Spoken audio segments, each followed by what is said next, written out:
panel. We're going to be trying to be really rigorous with the time here.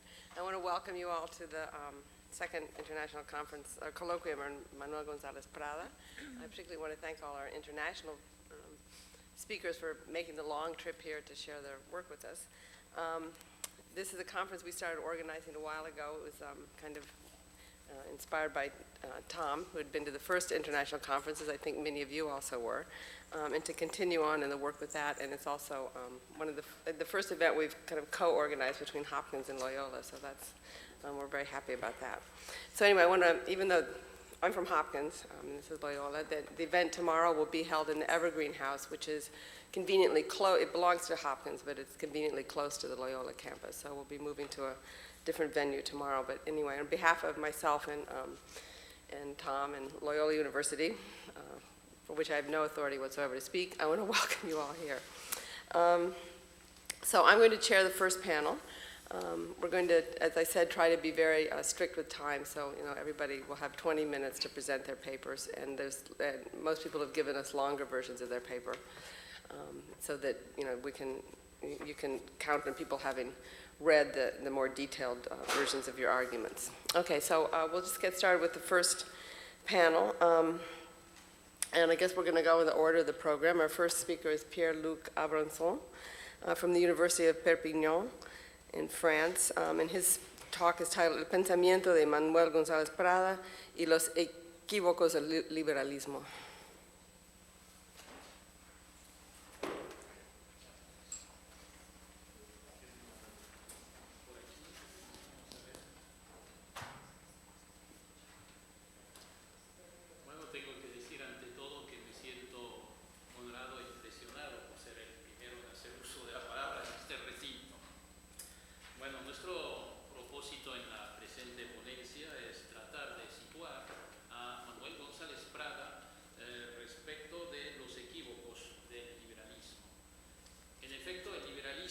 Es susceptible de varias interpretaciones según los periodos de su larga historia y según las distintas vetas que constituyen esta ancha corriente que algunos ven globalmente como de progresista y otros, digamos, como derechista. Nosotros hablaremos sobre todo del liberalismo original, que llamaremos hispano por haber nacido en España y atañer a la totalidad del mundo de habla española. Puede que por ser originalmente lingüistas seamos nominalistas y que, a diferencia de muchos historiadores, hagamos empezar el liberalismo con la palabra que lo designa. No nos remontaremos pues hasta Locke o Montesquieu, sino hasta las Cortes de Cádiz de 1812, donde se empezó a usar el adjetivo liberal con significado político. La mayoría liberal de las Cortes, que contaban con procuradores americanos, dio a luz una constitución liberal, que fue la primera constitución vigente no solo en España, por supuesto, sino también, recordémoslo, por toda la América española. De Cádiz, las voces liberal y liberalismo pasaron al inglés en 1816. En el transcurso de este año, casi al mismo momento, el poeta lequista Robert Susey y el ministro Tory Lord Castlereagh introdujeron dichas palabras en el lenguaje político inglés, conservándoles en un primer momento sus formas castellanas. En una Gran Bretaña que ya había experimentado la revolución industrial, el liberalismo recibió entonces un importante injerto. El significado de la palabra cobró una dimensión económica debido al influjo de las teorías de Adam Smith. Y después, pues, el nuevo concepto pasó con el mismo nombre a los demás idiomas europeos enriqueciéndose de matices nacionales. Siendo González Prada peruano, nos compete, si queremos estudiar sus relaciones con el liberalismo, volver a su forma prístina, es decir, a las Cortes de Cádiz. El primer reparo que se nos impone es que durante las sesiones de aquella ilustre asamblea, los liberales partidarios de las libertades se opusieron a quienes llamaron serviles o incluso a veces seres viles, adeptos del absolutismo real y de la Inquisición. El liberalismo hispano nace pues como un liberalismo esencialmente político y no por razones económicas, sino por motivos políticos, vinieron a dar los liberales a la cárcel o incluso contra el paredón cuando regresó a España don Fernando VII, el llamado deseado. La pomposa declaración del primer presidente de las Cortes, el catalán Ramón Lázaro de Dou, quien calificó a Adam Smith de Newton de la economía política, tuvo poca resonancia y ninguna consecuencia. Él mismo propuso elevados aranceles para proteger la industria textil catalana. Hubo, sin embargo, una notable excepción a este liberalismo aparentemente aeconómico. Quiero hablar de la cuestión agraria. Esta se presentaba bajo especie del asunto de las desamortizaciones, tanto civiles como eclesiásticas. En eso sí que el liberalismo hispano no se limitó a exigencias políticas. Con estas desamortizaciones se trata de una extraña reforma agraria que consistió en expoliar al campesinado, a los municipios, a todo tipo de comunidades y corporaciones civiles y religiosas para transferir la tierra en plena propiedad a las clases ascendentes, digamos, grosso modo, a la burguesía. El proceso ocupó el primer plano de la historia decimonónica en todos los países de habla española, sin excepción. Muchos autores, como Francisco Tomás y Valiente o Gerald Brennan, lo equipararon con la revolución burguesa. Nos parece que se puede aceptar esta tesis con tal de tener siempre presente que el liberalismo hispano es desde sus orígenes un liberalismo sui generis que en el plano económico se contenta con ambicionar un solo mercado libre, el de la tierra, con, por supuesto, unas pocas excepciones. De ahí que muchos liberales del mundo hispánico no fueron nunca librecambistas, ni Bolívar, ni Santander, ni José Hilario López en Nueva Granada, ni los llamados girondinos chilenos, ni los caudillos paraguayos, y menos los catalanes fueron auténticos liberales si nos referimos al modelo anglosajón de la corriente. Quisiéramos ahora hacer un segundo reparo que viene vinculado al primero. El liberalismo hispano, como consecuencia de las condiciones generales de su nacimiento, pone especial énfasis en la lucha contra el poder temporal de la Iglesia, muchísimo más que contra las formas autoritarias del Estado.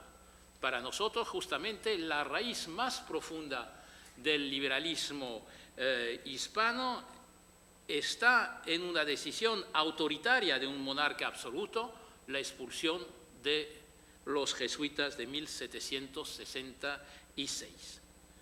No solo en el plano político, sino también en su aspecto económico, este liberalismo desemboca en un anticlericalismo exacerbado que no tiene par en los ámbitos franceses y anglosajones, ni siquiera en Italia, cuya unidad se hizo contra la Santa Sede. En efecto, el ya evocado proceso de lucha contra la mano muerta apuntaba también a la liquidación de la base material de la influencia de la Iglesia, es decir, la enorme superficie de sus bienes raíces. En un plano más general, en el mundo hispánico se puede decir que el anticlericalismo ha sido a la vez el motor y la justificación abierta del arduo proceso de laicización de la sociedad llevado a cabo por los liberales. Para cerrar con este capítulo de los distintivos del liberalismo hispano, agreguemos ahora que en el transcurso del siglo XIX y a principios del XX, los liberales y, por supuesto, los conservadores nunca se dedicaron a despotricar contra la omnipotencia del Estado, del que se supone que pondría cortapisas al ejercicio de los derechos individuales y al libre funcionamiento del mercado. De ahí quizás el que en América caudillismo y liberalismo nunca fueron enfocados como palabras y realidades antidómicas, lo que resulta del todo imposible en el seno del liberalismo francés o anglosajón, donde siempre se ha desarrollado desde los principios el tema del Estado débil, jurídicamente ordenado y reducido a las tareas mínimas de proporcionar orden y seguridad. Bueno, parece pues que ahora ha llegado el momento de arriesgar un conato de respuesta al problema que nos hemos planteado, cuál es la postura de González Prada frente al liberalismo. En efecto, a los equívocos del liberalismo se agregan las ambigüedades de su obra y de su vida. Ha sido a la vez partícipe del liberalismo peruano. Su partido, la Unión Nacional, fue un partido liberal, aunque no el Partido Liberal, y por otra parte ha incluido a los liberales entre los blancos de su sátira en un artículo de marzo de 1906 publicado en Los Parias y titulado Liberalismo peruano, y más detalladamente en su texto anterior de 1902, titulado Nuestros liberales e incluido en Horas de lucha. Puede que justamente la segunda frase de dicho texto nos ayude a contestar. Si el liberalismo, escribe, no excluye al revolucionario de buena ley, si admite en su seno a los Kropotkin, a los Reclus, a los Pi y Margall, a los Faure, dejémonos tratar de liberales. Hemos explicado en otra parte esta asimilación del republicano federal español Pi y Margall a los anarquistas entre los intelectuales hispanoamericanos de fines del siglo XIX. Pero lo que sí no deja de sorprendernos en esta frase es ante todo su rareza, pues González Prada parece decirnos: si los liberales fueran anarquistas, sería yo liberal. No siendo el disparate una especialidad de nuestro peruano, la frase, creo, ha de significar algo. Sencillamente creemos que con ella quiere subrayar la ausencia de solución de continuidad entre el liberalismo y pensamiento libertario, aludiendo quizás de paso a su propia evolución intelectual. Además, la lectura del texto de Horas de lucha, incluida su continuación de 1908, muestra que distingue claramente una corriente intelectual y política designada por la voz liberalismo que siempre, como escribe, resonó gratamente en el corazón de las multitudes, de la realidad política del liberalismo peruano.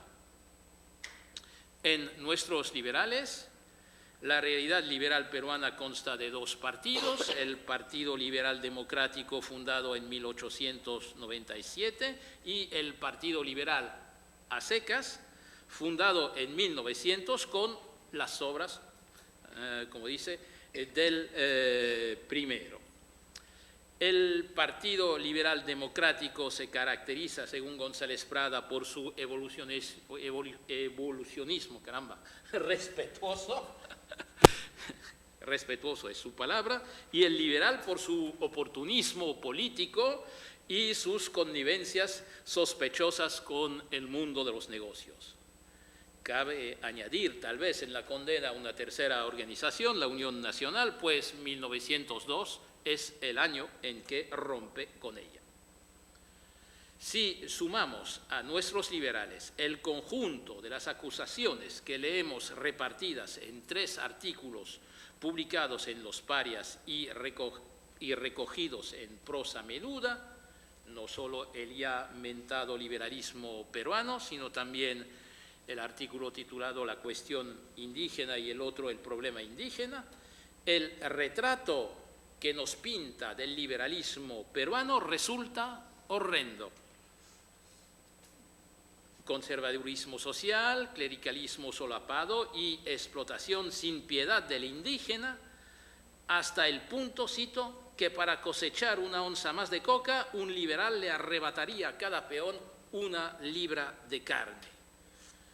Por consecuencia, ninguna de las organizaciones peruanas que invocan el liberalismo corresponde con el retrato del genuino liberalismo trazado por el autor a principios de nuestros liberales. Un auténtico liberal, según González Prada, debe dedicarse a las cuestiones sociales y religiosas, sin olvidar las políticas, que no se han de confundir con las politiqueras. Escribe que, cito, el verdadero liberal da tantos golpes a los muros de la Iglesia como a los cimientos del Estado. Debe atacarse en globo, es su palabra, a la Santa Trinidad formada por el Estado, la Iglesia y el capital. En resumidas cuentas, para él, un liberal auténtico libera al hombre de todas las trabas que impiden su pleno desenvolvimiento. Y esta evocación del verdadero liberal desemboca en otra, la de una humanidad liberada, libre y cumplida, radiosa, no sé si voy a cumplir, ¿no? No. Radiosa y comunista, a la que todos son llamados, todos son elegidos, como dice. Vale la pena preguntarse entonces, al leer este texto, y en especial el párrafo final de la primera parte, si para González Prada el liberalismo no perseguiría una utopía, la utopía fundamentalmente cristiana de la instauración del reino de este mundo. Aunque parezca paradójico, no creemos que el autor de Horas de Lucha se aparte mucho de la veta central del liberalismo hispano cuando hace de él una utopía de la plena libertad, ni cuando en un plano más general inscribe su propio pensamiento dentro de un liberalismo ideal. En efecto, no se puede negar el idealismo utópico de toda la generación criolla que se decantó en favor de la independencia, que no se decantó en favor de la independencia, sino cuando ya había fracasado el liberalismo en España y en todo el viejo mundo con la Santa Alianza. A esta generación se le apareció entonces el nuevo mundo como una tabula rasa, como un lugar idóneo donde construir sobre bases que creían totalmente nuevas, repúblicas perfectas y naciones vírgenes de las taras y lastres de la vieja Europa. Unidos a la lucidez y al realismo y a la eficacia de algunos caudillos como Bolívar, su fe y su entusiasmo consiguieron la victoria, pero poco después sus sueños y proyectos fracasaron. Sin embargo, se mantuvo el idealismo liberal como esperanza e incluso se contagió a mediados del siglo XIX de utopismo socialista y luego de cientifismo positivista y fe escolar. Y por fin, con la inmigración europea de fines del siglo XIX, llegó el anarquismo como síntesis y asunción de todo este idealismo progresista. González Prada sabe perfectamente que él se encuentra en la punta más avanzada de esta corriente y su obra se nutre de ella. Por eso se permite condenar a sus coetáneos y compatriotas liberales en nombre del liberalismo. Con todo, hay algo que no deja de sorprender en esta condena, es su total desprecio por la tradición indiófila del liberalismo hispano y en especial peruano, empezada por las mismas Cortes de Cádiz que abolieron la mita y el tributo indígena, que dieron a los indios la nacionalidad española y el derecho a votar, continuada por los libertadores. La tradición echó raíces profundas en los países con importantes masas indígenas, en particular en México y en el Perú. Sin ella, González Prada no hubiera escrito nunca su texto de más enjundia y consecuencias políticas, Nuestros liberales. Ahora bien, por ejemplo, en su artículo lleno de matices y respeto, dedicado al auténtico padre del liberalismo peruano, González Vigil, señora Verduga, ¿cómo le voy a hacer para terminar en tan poco tiempo? Bueno. Bueno, en este artículo no escribe, es dedicado a González Vigil, no escribe la menor palabra sobre su papel de fundador de la primera asociación indigenista de la historia del país, la Sociedad Amiga de los Indios. González Vigil fundó dicha sociedad junto con Juan Bustamante, a quien, que sepamos, tampoco cita ni alude. Cualquiera que fuera su paternalismo para con los indígenas, la Sociedad Amiga de los Indios tuvo sus méritos, fundó escuelas y denunció abusos. Y sin embargo, González Prada escribe en Nuestros Indios la frase siguiente: las agrupaciones formadas para libertar a la raza irredenta no han pasado de contrabandos políticos abrigados con bandera filantrópica.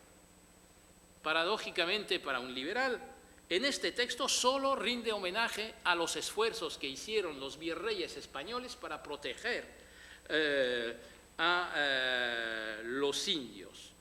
No sabe y no quiere, tal vez por exagerada conciencia de su propia importancia intelectual, distinguir entre los liberales que se declararon protectores o redentores de la raza indígena, los demagogos y estafadores de quienes, como Juan Bustamante, dieron su vida por defender a la vez a los indígenas y al liberalismo.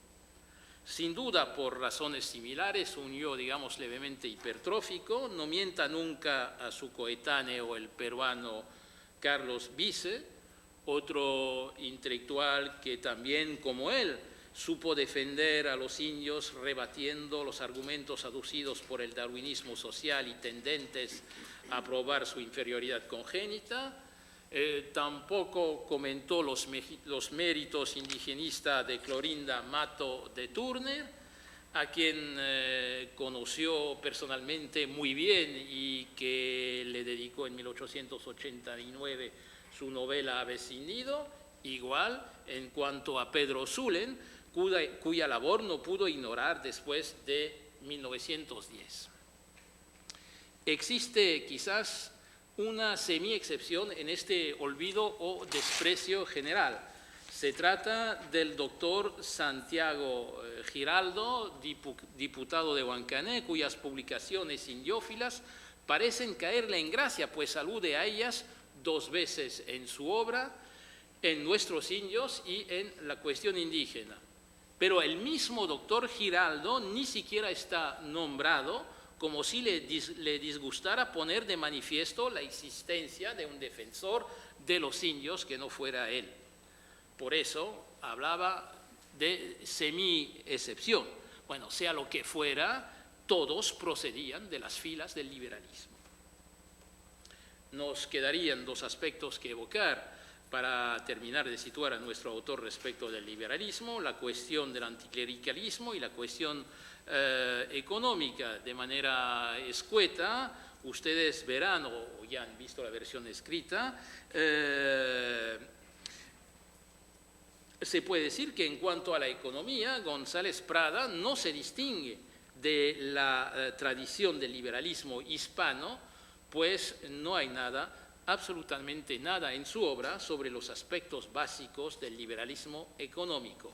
En cambio, en cuanto a la cuestión de la influencia social y política del clero, sí sabe distinguirse de esta misma tradición, pues denuncia la demagogia que yace en el uso inmoderado del anticlericalismo por los liberales peruanos. Bueno, concluyo, si me permite. Gracias. Cerremos ahora este breve recorrido tratando de hacer un balance. Para mí, ustedes ya lo han entendido, Manuel González Prada es un liberal libertario, o si se quiere, al revés, un libertario liberal. Por supuesto, al decir esto, no queremos hacer de nuestro peruano un libertarian anticipado. Solo queremos manifestar que el individualismo concebido como la emancipación del hombre y no como la teorización política o económica del egoísmo puede conducir sin mayores esfuerzos de una doctrina a otra, y ello tanto más cuanto que se parte como él de un liberalismo ideal, depurado y exigente con profundas raíces hispanas. Por consecuencia, puede llegar a ser, en nombre de este ideal, injusto con los liberales de su tierra, olvidando o fingiendo olvidar que lo antecedieron o lo acompañaron en la senda del indigenismo. De todos modos, para González Prada, evolución liberal y revolución anarquista forman, como escribe en un artículo publicado, no lo dice así, dice evolución y revolución forman, en un artículo publicado en 1907, dice una misma línea trazada en la misma dirección. En resumidas cuentas, en los textos en prosa de González Prada leemos a la vez entreveración entre ambas doctrinas, anarquismo, liberalismo, y una gradación entre ellas. No hay lugar a dudas, al final de su vida se había hecho un auténtico anarquista, empapado de Kropotkin, Bakunin, Reclus, etc. Un liberal, incluso un liberal que como él ha escogido entre los equívocos del liberalismo los aspectos más emancipadores, no suele escribir en la prensa obrera para exaltar los combates del proletariado. Solo lo puede hacer un intelectual que considera el anarquismo como la culminación del liberalismo, tanto en el plano de la historia ideológica progresista del siglo XIX, como en el de su propia evolución intelectual, y en ello creemos que no se equivoca, dándonos una prueba más de su celebrada lucidez. Les agradezco mucho la atención. Y ruego a nuestra prensa me perdone el tiempo. Bueno, nuestra próxima ponencia es por Isabel Tauzán Castellanos, de la Universidad de Saint Michel de Montano, Michael Montano, de Bordeaux. La ponencia se llama El liberalismo en los ensayos de horas de lucha. Muchas gracias. ¿Me oyen? ¿Sí?